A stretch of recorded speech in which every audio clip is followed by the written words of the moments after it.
In a small village in Batie, Cameroon, a young boy named Francis Ngannou grew up surrounded by poverty, but rich in dreams. Life was hard. His family struggled to put food on the table, and school was often a luxury. At just 10 years old, he was already working in the local sand mines, shoveling heavy loads under the burning sun for a few coins. Every day his hands blistered, his body ached, but his spirit refused to break. While others saw the mines as a life sentence, Francis saw them as training, preparing his body and mind for something greater. A dream is born. As a teenager, Francis discovered boxing. It wasn't through a ring or a proper gym, just whispers of Mike Tyson's legendary fights and pictures of champions cut from old magazines. He told himself, "One day, I will be a world champion."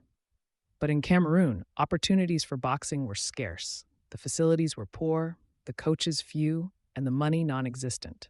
Francis knew if he wanted to chase this dream, he had to leave. The dangerous road to Europe. In 2012, at 26 years old, Francis made the hardest decision of his life, to leave home and attempt the dangerous journey to Europe.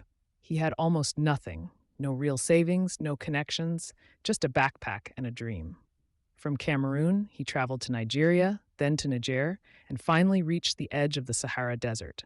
Crossing it meant risking everything. For days, he and other migrants were packed into the back of pickup trucks, clinging to the metal frame as the scorching wind burned their skin. Water was rationed, sometimes just a small bottle to last 2 days. Some didn't survive the crossing, but Francis pressed on. The hell of Morocco. When he reached Morocco, he thought Europe was close, but it wasn't that simple. For over a year, he lived illegally, homeless, and constantly on the move to avoid arrest. Nights were spent in the woods or in abandoned buildings.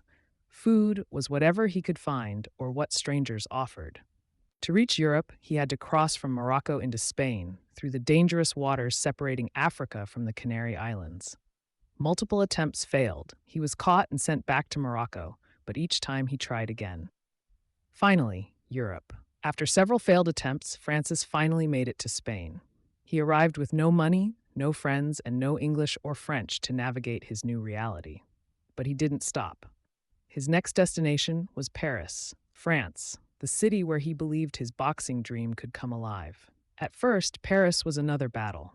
He lived in a parking garage, surviving on the kindness of strangers. One day, he met a man who introduced him to a local boxing gym.